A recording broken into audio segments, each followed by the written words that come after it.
10 ഡീക്കന്മാർക്ക് തിരുപ്പട്ടം നൽകി ലിയോ 14 മാർപ്പാപ്പ. വത്തിക്കാനിലെ saint Peter's ബസിലിക്കയിലാണ് കഴിഞ്ഞ ദിവസം ലിയോ 14 പാപ്പ 10 ഡീക്കന്മാർക്ക് തിരുപ്പട്ടം നൽകിയത്. തിരുപ്പട്ടം സ്വീകരിച്ച 10 പേരും റോം രൂപതയിൽ നിന്നുള്ളവരാണ്. വൈദികർ ദൈവാനുഗ്രഹത്തിന്റെ വഴികളായിരിക്കണമെന്നും ഒരിക്കലും വിശ്വാസികൾക്ക് തടസ്സമായി ഒന്നായി മാറരുതെന്നും ലിയോ പാപ്പ വൈദികരോട് പറഞ്ഞു. സഭയുടെ വാതിലുകൾ എല്ലാവർക്കുമായി എപ്പോഴും തുറന്നിടണമെന്ന് മാർപ്പാപ്പ സന്ദേശത്തിൽ വ്യക്തമാക്കി. സഭയുടെ മിഷൻ എന്നത് ഒരു തുറന്ന വാതിലായിരിക്കണം. പള്ളിയിലോ ഏതെങ്കിലും സംഘടനയിലോ മാത്രം ഒതുങ്ങി നിൽക്കുന്നതല്ല യഥാർത്ഥ ക്രൈസ്തവ ജീവിതമെന്നും ലോകത്തിലേക്കും സംസ്കാരത്തിലേക്കും ഇറങ്ങിച്ചെന്ന് മനുഷ്യരെ സേവിക്കാനാണ് വൈദികർ ശ്രമിക്കേണ്ടതെന്നും അദ്ദേഹം കൂട്ടിച്ചേർത്തു. വൈദികരുടെ ബ്രഹ്മചര്യത്തെ ദമ്പതികൾ തമ്മിലുള്ള സ്നേഹത്തോടാണ് മാർപ്പാപ്പ ഉപമിച്ചത്.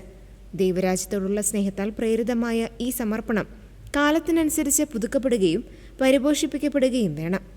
ക്രിസ്തുവുമായുള്ള ആഴമായ ബന്ധമാണ് ഒരു വൈദികനെ നല്ല മനുഷ്യസ്നേഹിയാക്കി മാറ്റുന്നതെന്നും അദ്ദേഹം ചൂണ്ടിക്കാട്ടി. ഇന്നത്തെ ലോകത്ത് ഭയവും അരക്ഷിതാവസ്ഥയും വർദ്ധിച്ചു വരികയാണെന്നും മാർപ്പാപ്പ പറഞ്ഞു. ഈ സാഹചര്യത്തിൽ വൈദികർ സമാധാനത്തിന്റെ നിർമ്മാതാക്കളാകണം.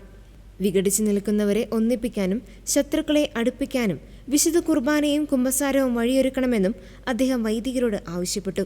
റോം രൂപതയ്ക്കായി 9 പേരെയും ഇന്ത്യയിലെ മ്യാവു രൂപതയ്ക്കായി ഒരു മെക്സിക്കൻ സ്വദേശിയെയും ഉൾപ്പെടെ 10 പേർക്കാണ് മാർപ്പാപ്പ തിരുപ്പട്ടം നൽകിയത്. സഭയുടെ മിഷൻ എന്നത് ഒരു തുറന്ന വാതിലായിരിക്കണമെന്ന വലിയ സന്ദേശത്തോടെയാണ് ശുശ്രൂഷകൾ അവസാനിച്ചത്.